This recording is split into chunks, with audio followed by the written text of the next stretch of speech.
but I'll go ahead and say hello. And I'm Connie Anderson, and I'd like to wish everyone a hearty welcome to the Scottish American History Forum today, and also to wish all you laddies out there a very happy Father's Day tomorrow. I'm sure you're all having wonderful celebrations. As most of you know, the History Forum is part of the Arts and Cultural Division of Chicago Scots, formerly the Illinois St. Andrews Society. Chicago Scots is dedicated to nurturing Scottish identity through service, fellowship, and celebration of Scottish culture, and also in support of Caledonia senior living. For additional information, we encourage you to go to the website, www.chicagoscots.org, and please give generously to our Caledonia Senior Care Charity. It's a one-of-a-kind mission that all Scots can be proud of. Now, before we begin our wonderful presentation today with Andrew Schneider and our very own Gus Noble, I'd like to remind you that for July, we've needed to change the date in order to avoid the conflict with the Grandfather Mountain July 4th Combo Festival. And so we'll be meeting next month on July 18th when Catherine Fort, who is president of the Scottish Society of Wilmington, will speak to us on Scotland and America, shared stories and poetic traditions.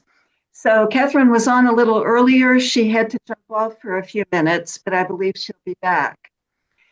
So now I think it's time to go ahead and move forward with our presentation today. We are so very pleased to have both Andrew and Gus, and I would like to take the opportunity to introduce them formally today, please. Andrew Schneider, who is a Chicago historian, preservationist, and community leader, has served as Director of Historic Assets for the Chicago Park District, and he is president of Logan Square Preservation, where he has led numerous efforts to preserve and interpret Chicago's architectural and cultural heritage. He has worked in historic rehabilitation for decades, in the private sector via the rehabilitation of buildings and public advocacy, and led several successful public preservation campaigns. He has also worked as a writer, both in journalism, as well as published several books on the Chicago area regional history. Gus Noble OBE is joining us as well. He is our president of the Chicago Scots ever since 2004, I might add. Chicago Scots is the oldest charity in Illinois, founded in 1845. And since 1910, and I would like to ask everyone to please mute your microphones. We're having some background noise and we are recording. But since 1910, its principal charity has been Caledonia Senior Living and Memory Care in North Riverside, Illinois, which includes the Scottish Home, built in 1910, and the McLean House, a new model of memory care built in 2015. Gus is a global Scot. He sits on the boards of the National Trust for Scotland Foundation USA, the Admiral at the Lake Foundation, and Rose Hill Cemetery Reserve Fund. Gus was named an officer of the Most Excellent Order of the British Empire, OBE, by Queen Elizabeth II in June 2021 for his services to Scottish culture. Gentlemen, we commend you both on your achievements, and I'd like to turn the presentation over to you now, please. And Gus, you might perhaps start by updating us on the festival and recent Chicago initiatives, And again, I will ask everyone to dim your cameras, mute your microphones. We'll turn you all back on after the presentation, and we can have some question, answer, and discussion. Thank you. Good morning, everyone. Thank you, Connie. It's always great to see you, and I'm really looking forward to seeing you again in person when you return home next week. The games were absolutely terrific. Despite the awful weather that we had in the few days running up to the Highland Games, which meant that we had to pack in 4 days worth of work into half a day. And I commend Isabel Bell, who's here with us this morning. She is chair of the Highland Games and Scottish Festival and led a terrific effort by both volunteers and participants to really come together and celebrate our identities as Scots, whether you're Scottish by birth, by heritage, or simply by inclination. Everyone was 100% and more Scottish for the day. We had the biggest bagpiping championship in North America. 60 pipe bands were registered to perform, including the world's best pipe band, the Inverarian District Pipe Band, who'd come over from Scotland, 4 times world champions, and therefore effectively the Rolling Stones of the piping community.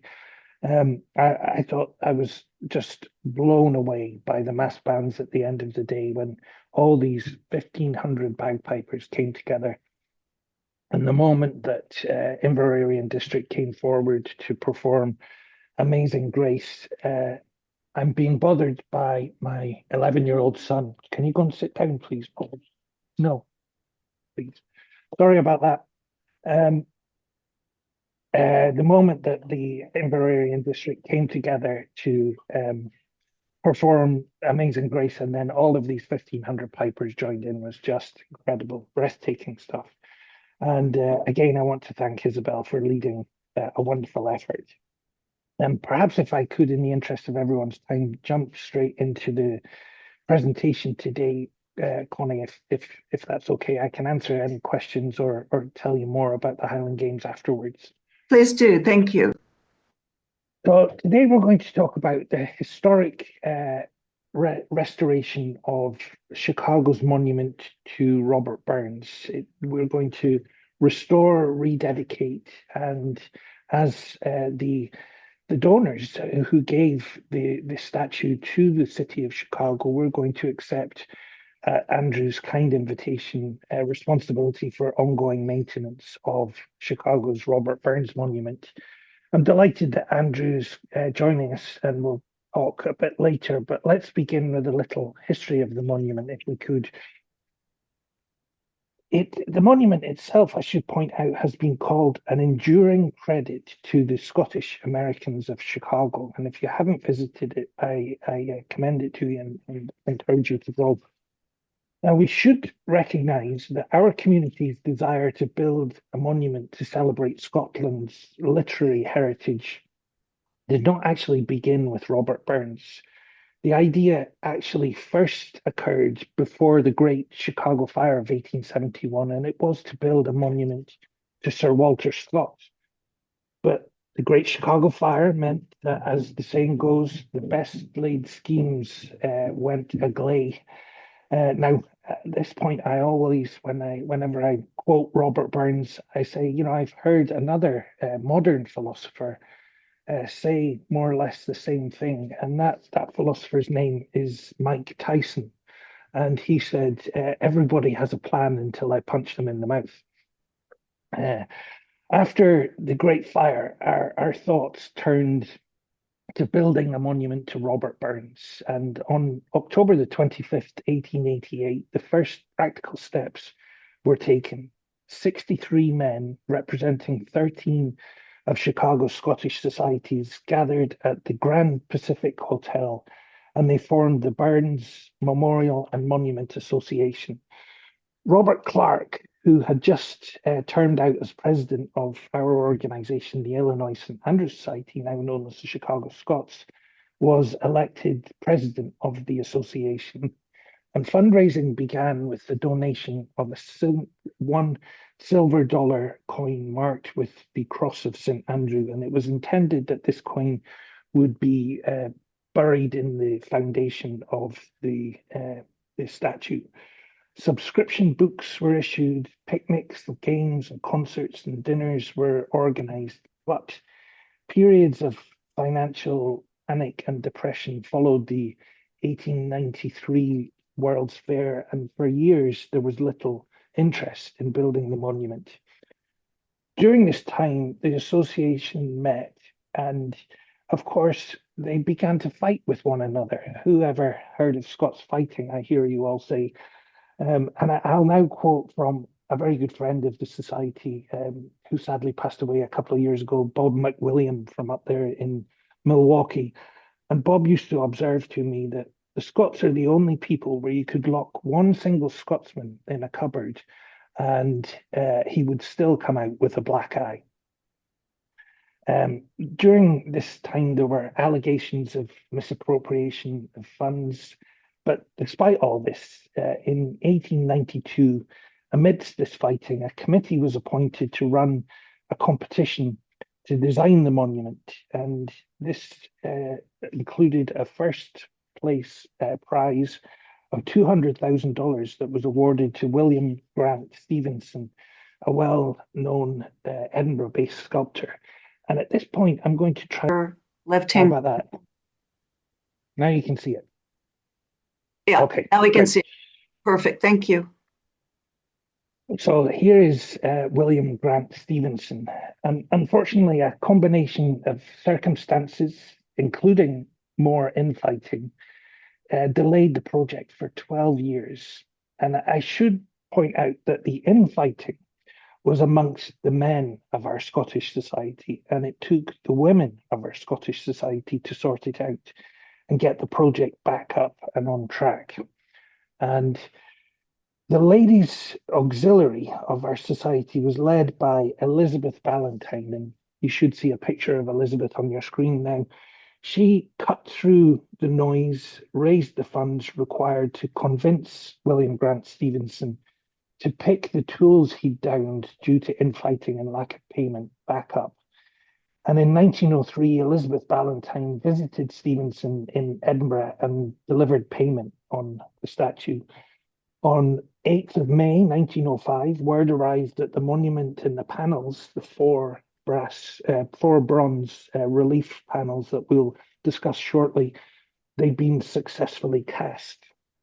And earlier in April, on the 9th of April 1905, a contract had been awarded to Welsh and Mitchell, a well-known Scottish-American stone company, to produce and erect the granite pedestal upon which Rabbie Burns would stand. In early 1906, the Anchor Line of steamships transported the monument from Glasgow to New York, and the statue and panels arrived in Chicago in May 1906 and were stored at the Sibley Warehouse on Clark Street. The dedication took place in August, on the 25th of August, 1906, and a giant parade started at the Van Buren Opera House and made its way to Garfield Park, where the monument was to be placed. There were pipe band performances, Highland dance performances, speeches by the governor of Illinois, Charles Deneen, and the mayor of Chicago. There was even a message from Andrew Carnegie from Skibo Castle, and he said, in greater degree than any man who has ever lived, Robert Burns became the embodiment of the national spirit of his country. There can never be too many statues erected to the memory of Robert Burns. The monument was unveiled by 4-year-old Barbara Evelyn Williamson, and following the dedication, there was a great concert and a huge dinner and gala at the 2nd Regiment Armory. Singing and dancing went on into the wee small hours, and for the Scottish community of Chicago, it was our finest hour. Now, I want to say this, that the Burns Monument, and here it is complete with the panels, the bas-relief panels. I want to say that the Burns Monument marked the first time that there was a united effort on behalf of the Scottish people of Chicago, but it wouldn't be the last. A few years later, we came together and built the Scottish Home. where we continue to take care of seniors with a lot of love. My predecessor at the home took, just going to flick onto these photos here. There you see my predecessor, Wayne Rethford, with one of the residents of the home laying a wreath of roses, red roses at the statue on Burns' birthday. That's a tradition that Wayne started, and I've been proud to continue with the residents of the home. Every year we take a bus trip and lay our red roses. Now, amidst the fighting, let me come to that point in just a second. Sorry, I'm getting ahead of myself. I want to just back up 2 slides here and talk about the panels that were featured, made by William Grant Stevenson, and were featured on the monument. There were 4 panels, each depicting scenes from some of Burns' poetry, specifically Cotter's Saturday Night, Tam O'Shanter, To a Mouse, and the Twa Dugs. Sometime between the erection of the monument and the Great Depression, those panels were stolen. As you can see, they've remained missing ever since for almost a century. And many have lamented the fact that they've been missing, including me. Many have tried to replace them, and including me, and unfortunately have failed. Now, I should say that amid the fighting, William Grant Stevenson downed his tools, but at the same time, he was commissioned by the St. Andrew's Societies and Scottish Communities of Milwaukee, Denver, and New Brunswick to build similar statues. And exact statues are now on, you can find them in those cities. And I'll show you, there's Milwaukee's, there is New Brunswick's, and there is Denver's. If you look closely, Milwaukee has 2 panels which match the 2 missing panels in Chicago. New Brunswick has 3 panels. Denver has none. And I have put it to our board that there's a simple solution. All that it would take for the replacement of those panels is a bus trip up to Milwaukee under cover of darkness with a crowbar and no questions from anyone at all. But I should, in all seriousness, say that we have really missed those panels, and it's been a great shame that we've not had them here in Chicago.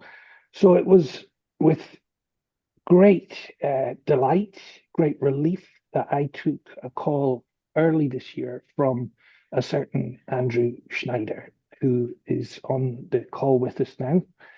Andrew is Director of Historic Assets at the City of Chicago, and he called me and said, you know those missing panels that are on Grant Stevenson's statue of Burns, how about we get together and replace them? How about we form this collaborative project, and we have some budget at the Park District to have them recast.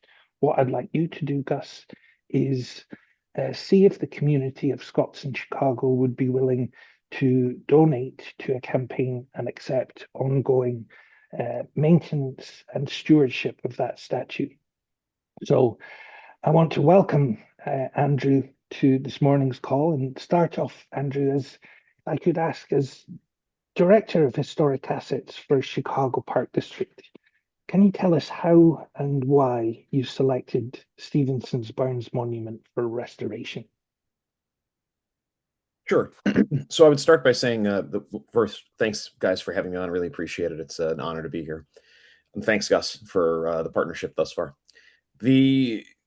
When I joined the district a little over a year ago, this was one of my sort of primary tasks given to me by the new superintendent, was to go through and do a survey of our own records and everything, all the historic assets, including sculpture, various statuary, art, flat art, and historical archives and material, to see what we had both in storage and out in the parks, and also what needed work, right? And at that time, I sat down with a number of staff. We have a preservation architect on staff, and he had been for many years producing lists, priority lists for statuary work, right?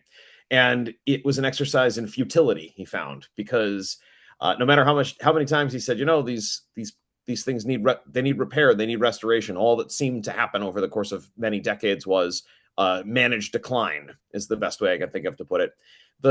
One of the interesting things I've learned from looking through our records at the district is the reluctance, but initial celebration and overall institutional reluctance to both own these works of art and to care for them.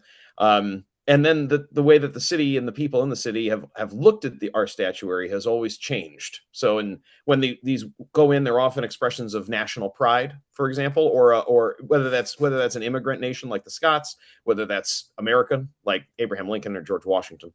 So and actually, it's if you guys are most recently familiar, I'm sure, with the Chicago Monuments Project, that was something where a committee, sort of a blue ribbon committee, went through and tried to decide what our monuments in the public spaces meant today, right? What they were intended to mean, what narratives they left out, what narratives they emphasized. But that's just the most recent survey. My favorite survey, and I'm sorry for the digression here, Gus, was that I found a survey from the World War II era where there was a citizens committee trying to add up the total weight of bronze that we possessed in the city of Chicago, that we could then forward to the war effort. We'll just melt it down and we'll shoot it at the Germans, But as it turned out, we had a very far-sighted president of the park at that time, and he had this committee's report, and he said, "Gee, thank you for this." And then he reached out to the administration in Washington, D.C., and said, "We have X number of bronze weight, pounds of bronze that we could forward to the war effort. We'd be very happy to do so just as soon as you melt down all the bronzes in Washington, D.C." And that was the end of that discussion. But I digress. Back to Burns. So that on that monument list, right, Burns was, if not at the top, it was amongst the 10 or 12 sort of most, if you'll allow me, most embarrassing monuments, right, where there is an obvious, in some cases, a monument loses a piece of itself. We in Humboldt Park, for example, we have Leif Erikson, right? And he's been disarmed. He used to carry a sword. His sword has been gone now for some time because it's the easiest piece of metal to pull off of the statue and sell, right? But these are, and nobody knows that Leif Erikson is missing his sword. But these plaques are very obviously not there, right? You can see the niches in the stone. You see the niches themselves, the poetry, the holes for the anchors, and so it's a bit of a black mark for my mind, right? And so it was, and interestingly, and this would be the sort of crazy component of this, it was also conceptually, this is one of the easier ones to fix, right? We'll just go up to Milwaukee and we'll copy the bronze reliefs that are up there, and it'll be no problem, right? Come to find, of course, that there's only 2 of them. But that was, all of this is a rather lengthy way to say Burns was a priority for me. I studied literature in college, and my entire life I've loved poetry. I love Burns, and I really dearly wanted to see it repaired. So I'm in a position to do it, thank God. Well, on behalf of the Chicago Scots, I thank you for making Burns a priority, and we look forward to working with you on the stewardship into the future. It's located in Garfield Park. Can you talk to us about how it came to be in Garfield Park and who the kind of brains behind the placement was or were? Sure. So I didn't think too deeply into whether Garfield Park itself represented a particular Scottish community. Lots of our statues were placed. So I need to go back a little bit. Excuse me. There used to be today we have the Chicago Park District, which is a single entity. But prior to 1934, there were 22 different park districts covering the city of Chicago. And so whenever we ask ourselves why a statue is here or there, sometimes it was because that area represented a particular ethnic center, right? This is where the Scots are. This is where the Swedes are. But other times it was also selected because, hey, we just wanted a really prominent place so that people of the city of Chicago would know there are Scots here, there are Swedes here, there are Germans here, right? And so the placement in Garfield Park makes a tremendous amount of sense because it's at the time when it was picked in the early 20th century, Garfield Park was one of the true jewels of the city, right? A lot of us, there's a conception now about Chicago kind of being its lakefront, right? It's lakefront parks, but the Great West Side parks were designed by William LeBaron Jenney. Originally, he was the father of the skyscraper. And also, I think his firm helped design or designed the Scottish home itself. So William LeBaron Jenney laid out Garfield Park, and Jens Jensen, the great landscape architect, was superintendent of the parks at the time the Scots arrived with the plan for the statue, and they wanted to place it in Garfield Park. And I suspect, in my heart, I can't prove this, but I suspect a tremendous amount of this was a visibility move, right? There were I don't know that there was a particular center of Scottish settlement here in the city, but Garfield Park was a highly visible spot, and it was well frequented. And the original placement the Scots hoped for, if you guys drive down Washington Boulevard today, you see the gold dome of the administration building, or the field house, at the end of Garfield Boulevard, or Washington Boulevard in Garfield Park. But the Scots wanted Robert Burns to be right there. They wanted, as you entered Garfield Park, for this monument to stand there so that people would see him. And it was Jens Jensen that actually selected the final site for Burns. And it's funny, of course, it takes a Dane, right? And the Dane says to the Scots, well, look, the site, which it doesn't have as much prominence now as it did then, immediately behind the monument was the first field house and refectory. So this is where people would come, they would stand, and they would linger by the lagoon. And so Jens Jensen selected this site, saying this is where you want him, because Robert Burns would not want to be in a traffic circle where the automobiles of the rich are zipping around and they're the only ones that see him. He should be amongst the trees and the flowers and the people that he loved. And that was Jens Jensen's advice, and the Scots went with it. The park board accepted it, and now we have Burns. Thank you very much. Let's talk about what the restoration entails. The project exists at the intersection of art history, material conservation, and interpretive decision-making. A central focus of the project is the effort to recreate the monument's missing bas-relief panels. Can you talk about the research process, drawing from archival photographs, comparative sculpture analysis, and international references to reconstruct these lost elements with historical fidelity? Certainly. So the first thing I would say is there's sort of two parts here, right? Because the two of these panels still exist, so we can go up to Milwaukee. We've made a deal with the good people of Milwaukee. We intend to restore and retouch, so that, I'm going to back up here a minute. Bronze monuments are always treated with a finish. When you look at the monument up there, it's not raw bronze that has just patinated over time. There is, in some cases, that happens, but the last preparatory layer that goes on once it's in the public space is a wax. Often it's a wax. There's other more modern substances. One of them is called incralac, which is what we intend to use on Burns. But it's a protective coating that protects the monument from corrosion, from the elements. It also protects it from minor acts of vandalism. And so the wax coating is what we're going to apply on the bronze reliefs in Milwaukee. Right, we're going to go up there, I hope, within the next 2 weeks. The sculptors will they kind of build a frame, if the best way I can think of to describe it. They build a frame around the bronze, and then they fill the frame with it's like a silicone sort of rubber substance, right? It's a liquid, and then it goes on and it dries, and so then they're able to pull it off, and then they make a copy in plaster, another copy in wax, and they make a final sort of lost wax mold that they then send to the foundry, and they're able to cast the bronze reliefs out of that. Okay, so that's the process, broadly speaking, for the monument in Milwaukee. Well, for two of these three plaques. And those two plaques, I actually think, if you'd like, I can show photographs of those plaques. I think I can. I can share my screen, can I? Let me open. I'll make you a co-host. Yes. Connie, do you know how to make Andrew a No, co-host? I think I can do it. Okay. Nope. Host disabled. Connie, if you can, I'll show you at some point later in the broadcast. I will show these bronze reliefs. But sorry, Connie. I'm going to get you there. Okay. So now I think if you press share, you'll be able to do it. I apologize. Yes. I got it. Thank you, Connie. Can everybody see that? Yes. So that's the burns at the plow, right? This is one of the two reliefs that still exists that we can make copies of. If you can see here, if you can see my cursor, these streaks are this could be anything from, I mean, somebody could have thrown an egg at it. It could be rain. It could be it could be corrosion leaching from the stone above.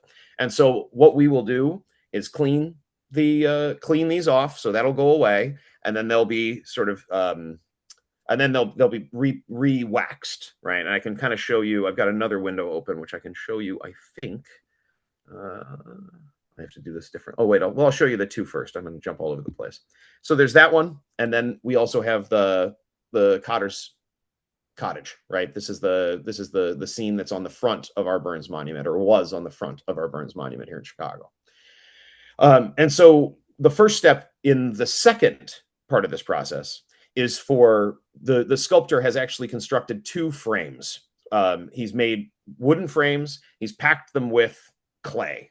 And so he wants to possess reproductions of these two so that he can then use the Grant Stevenson style, which is a touch primitive, right? You can see it's and primitive isn't unsophisticated, to be clear. Primitive is we're really talking about large lines, and it's not intended to be hyper realistic, okay?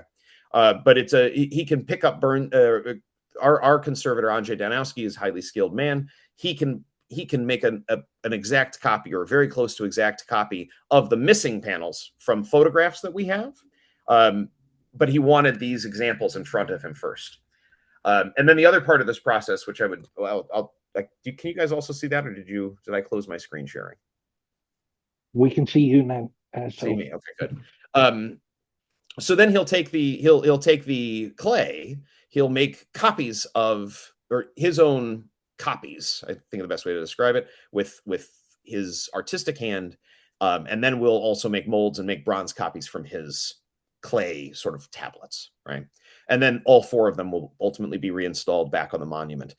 We're reasonably confident they won't be stolen this time for a couple of reasons. The technology to attach these things has gotten better. And when we inspected the pedestal, they were only, the anchors that held them in the first place were only half an inch. So it was really it was not very difficult to pry them loose. From what we can tell on the research end of this, by the way, they were probably stolen in the 30s. So I think that what you're actually looking at there is not some modern wanton act of vandalism, but somebody's, struggle to survive.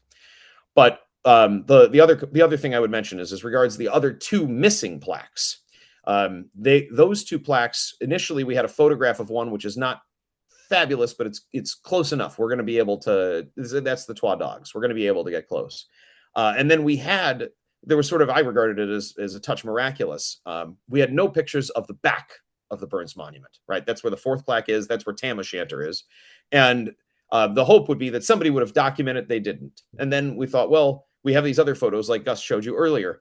But as it turns out, nobody was fond of taking a picture of themselves with the sort of back end of Burns, right? They were always taking a picture of the front, which I guess is logical. Fortunately, the Scots, when they were doing their fundraising campaign, they had a model of the statue on display at one of I think the president's office down on Michigan Avenue, had an office there, and you could come and view it. And he also, the newspaper had this account, and it had this really sweet little line drawing of the Burns statue. And then it went on to say that there would be these four plaques. And it said, while the designs for all four hadn't been selected, the designs for two of them had. And sure enough, there was a line art drawing of Tam O'Shanter, right, of the scene. And it was enough that we were probably going to be able to work with it. But one of the many things that I've always found, both in my personal and sort of passion projects, and also working at the district, is that when you ask the public for help, the public has a tendency to oblige, right? And when you reach out to people and you tell them what you're doing, they all stand up. And I think it was you, Gus, or no, was it that got an email from a gentleman who had been researching these Burns monuments for these many years, and he had found a book, right? And the book was published. I have a copy of it somewhere. Oh no, I gave it to Andrzej Danowski. But the book had pictures of Burns monuments all over the world, and there was at least one photograph of one of our plaques in there, and it was the Tam O'Shanter plaque. So we're going to be able to really faithfully recreate the Tam O'Shanter one, and then those will inform the Twa Dogs plaque plus the photographs. The photograph's just a touch oblique, so it's hard to see exactly the the dogs, right? It's hard exactly to see their face, but I think we'll be able to get close. We'll have a very faithful recreation. Thank you for reconnecting the Chicago Scots with this monument, Andrew. It was, after all, our gift to the city of Chicago, and our board are delighted to accept responsibility for ongoing maintenance of the monument. Can you take us through what that might look like? And Sure. you know, one of the things I should say is that, in a really Burnsian way, when we raised the funds to commission William Grant Stevenson, only 5 donations were more than $100. Every donation, every member of our Scottish community, the ordinary working men and women of Chicago Scottish community, everyone gave, and everyone was encouraged to give $1. So we recently reprised that approach and said, what would $1 be worth in 2026? $1 in 1906 would be worth $36 in 2026. And we sent out words, and many of the people who are joining us today gave a gift and supported the campaign. And we're going to be keeping this campaign active to support our ongoing stewardship. And if you would talk us through what that might look like, Andrew. Sure. Well, I have a couple of, first, don't let me forget, I promised I would also give $36. So just, I keep forgetting to do it. So don't let me forget. So ongoing stewardship, I'm going to share my screen one more time so I can kind of, I want to show you one other thing. We just engaged in the restoration of Abraham Lincoln in Lincoln Park. And so this, hold on. This is that statue. I won't wax on about how important it is, but it's a very, very important sculpture. Augustus St. Gaudens, and it was cast from the life masks of Lincoln himself. So the hand that you see there and his face were both drawn from Leonard Volk's life casts of Lincoln. But this was the condition of the statue earlier this year, and we just finished restoration on it, and this is what it looks like now. And so you can see and this has just been cleaned and then re-waxed. This is the process I was talking about for the bronzes in Milwaukee, and this will also be done on burns. Now this is wax because wax is an easier to remove it's sort of an easier to remove product, but it also requires more frequent maintenance. The Burns monument, we're going to use Incralac, which lasts a lot longer. It's potentially up to 30 years without needing to be refinished. But it's a typical, like what would typically happen, or why the partnership we discussed as what that ongoing maintenance might mean would be the cleaning of graffiti, for example. We do get, and in this case, Lincoln, actually, you can see a little artifact right here of the red paint that was tossed at him at one point. So in order for us to do that cleaning, we have to send out the conservator. A standard cleaning costs somewhere around $1,000 to just come out, remove graffiti, and leave. Now, I think I mentioned this to you as well, Gus. I think that there are reasons, because it's not, I don't expect Burns to be tagged regularly. Burns has not been a target of a tremendous amount of tagging.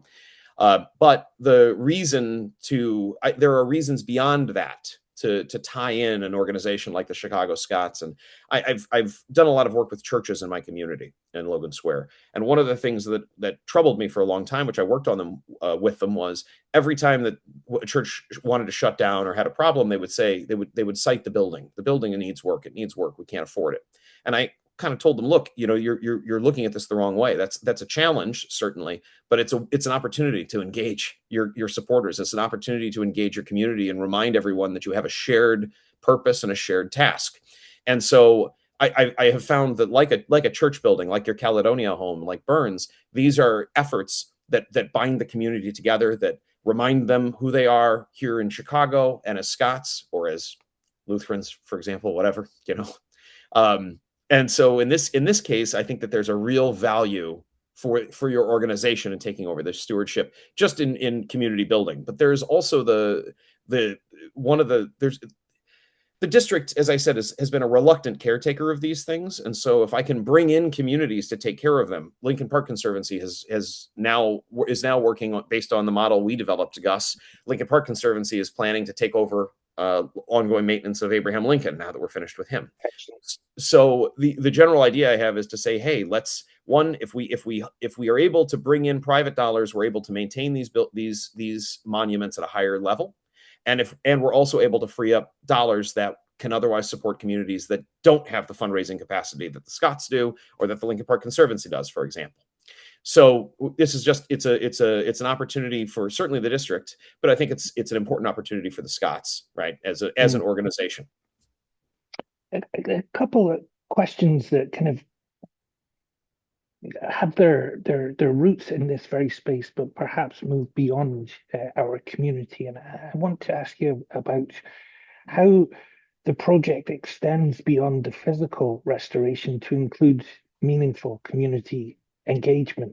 The rededication program is conceived not as a replication of the past, but as a contemporary civic moment, one that connects the legacy of Robert Burns to present day Garfield Park through dialogue and partnership and inclusive storytelling.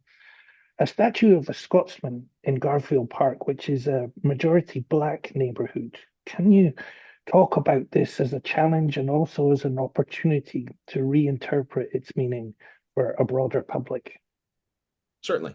So I referenced the Chicago Monuments Project earlier, and there has been an effort to reckon with monuments in the city that are viewed less favorably, perhaps, is the way to put it, than in the past. I'm not sure how many people have been following what's going on with our Columbus statues, right? But we've had those have all been removed from the public space, right? But I have this, by the way, I should go back and mention, this is one more reason for the Scots to take on long-term maintenance, because if the Park District ever decided that Robert Burns was problematic, which we all know he wasn't a perfect exemplar, then at least the Scots would have a moment to stand up and say, pardon us, excuse us, we've been taking care of the statue. It's not, just free and clear yours. And the Italians actually were involved in the Joint Civic Committee was involved in a lengthy legal process against the city of Chicago, securing at least one of those Columbus statues for their own museum. So I think that there is that, just as an aside. But we continue to one of the frustrations that I have had dealing with people in this space is that when we remove a statue, it's not free. So the removal of the plinth on which Columbus stood in Grant Park cost the district $250,000. which is enough money to build another statue entirely, right?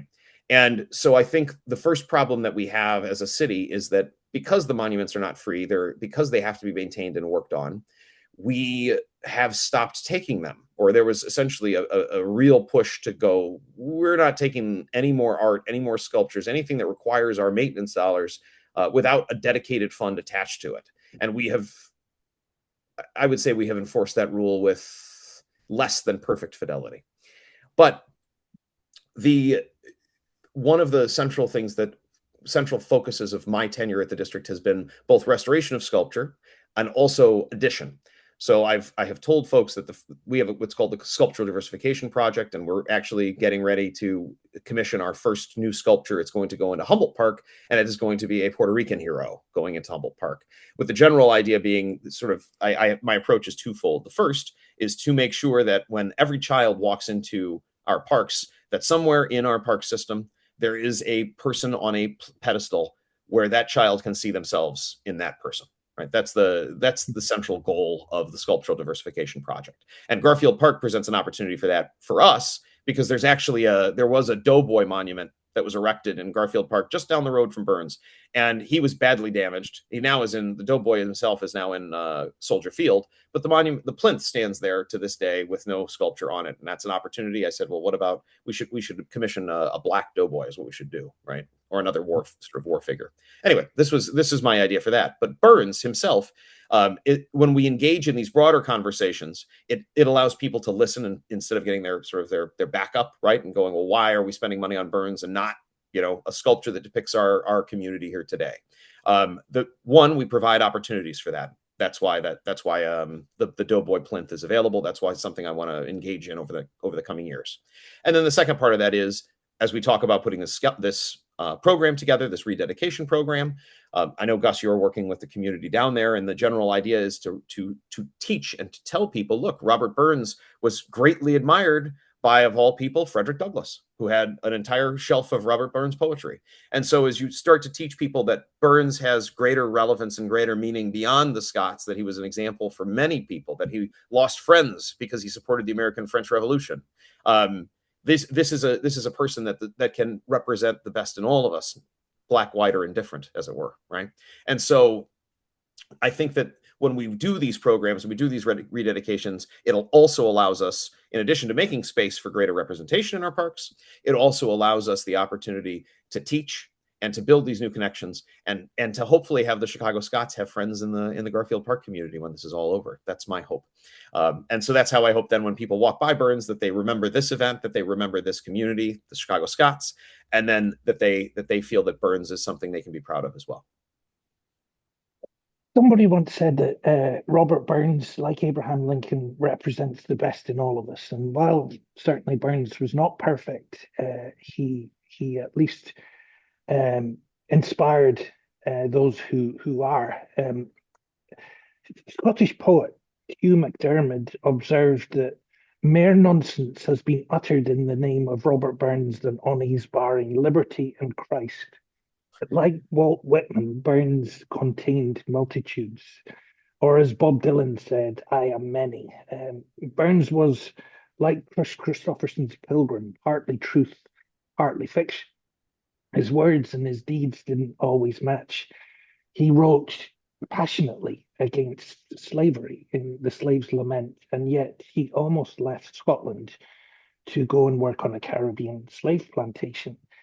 He wrote, even children lisp the rights of man. Amid this mighty fuss, let me mention the rights of women merit some attention. And yet Liz Lochhead, the former Macker, our poet laureate, called him a Weinsteinian sex pest. He was a contradictory person. History has revealed the flaws and in some cases the crimes of many historical figures who have been memorialized as statues. And this leads us to the kind of elephant in the room question, the cancel culture question, about what to do with statues of those who were celebrated and then scorned, or perhaps even those who are simultaneously celebrated and scorned. Can you talk to us about your view of exactly that? Yeah, I think going back to the Chicago sculptural or sculptural diversification project, right? I think there's sort of two things that offend people when we lionize or can defend a character, whether that is someone as sort of heinous as a Confederate veteran or general, right? Or a Columbus, for example, right? Who remains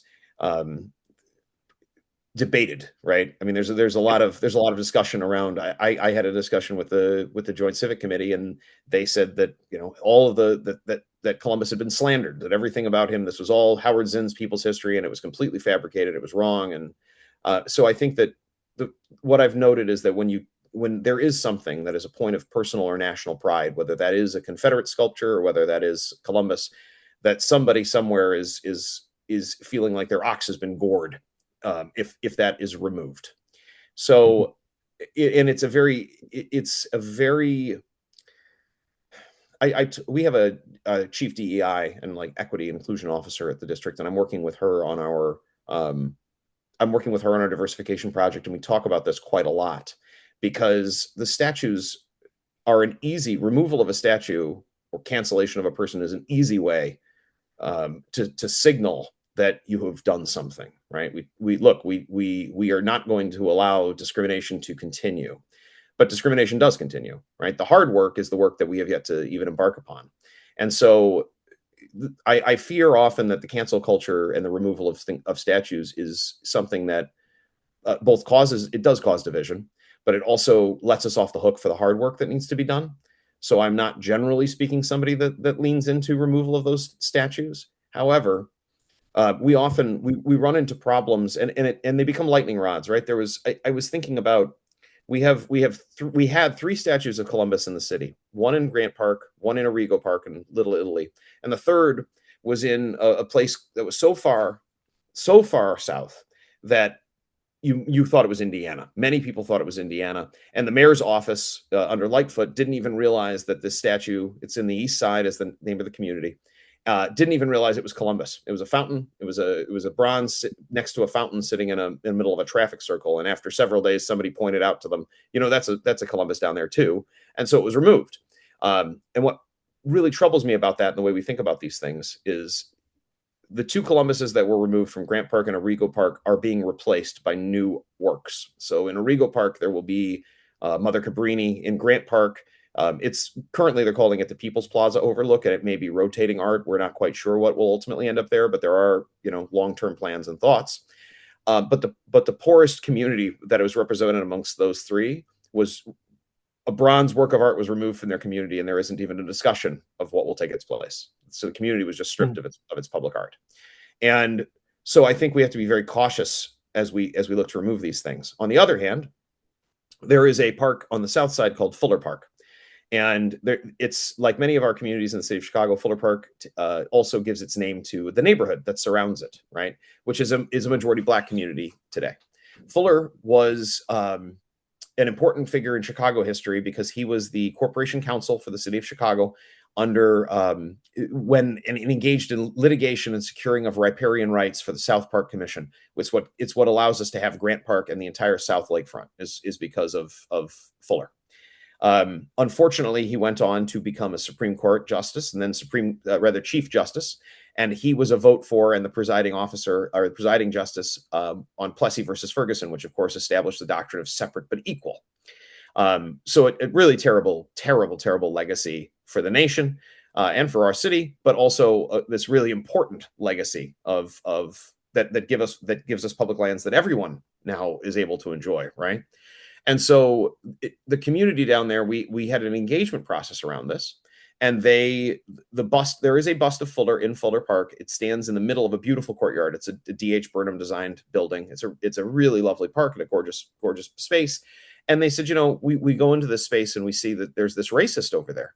That's what we see, right? And we don't want to be in this space. We don't want to have events here. And so when you hear that, it's very hard to think we should keep that sculpture, right? But then when you engage with their critique honestly, and I give them this additional context. Well, what do you want to do about Fuller, right? Here is the contribution he made to our city. What now? And their answer is to sort of scratch their heads and go, well, what if we replaced his bust with Thurgood Marshall, for example, right? But then we moved his bust inside and added this additional context to who he was.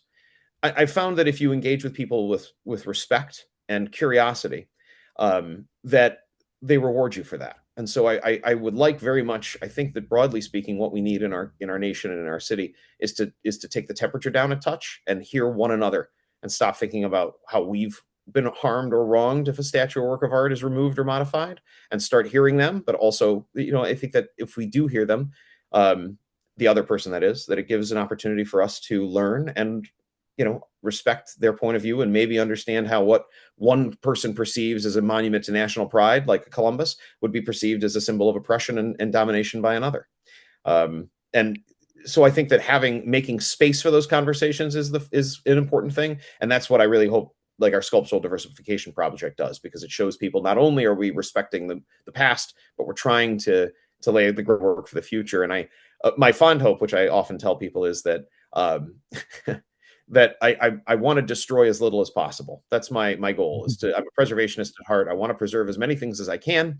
That does not mean that they always have to remain on public display. So let's go ahead and obscure something, right? Let's put it behind a cover. Let's do this. Let's do that. But what I want is my tenure here in our city to be marked by preservation, and so that in 100 years, our great-great-grandchildren will laugh at the foibles of the people that built these monuments and these works of art, and then laugh at our foibles as we try to wrestle with. Thank you, Andrea. I really appreciate your thoughtful answer to that. That's what is called grasping the nettle, or in our case, grasping the thistle, perhaps. Yeah.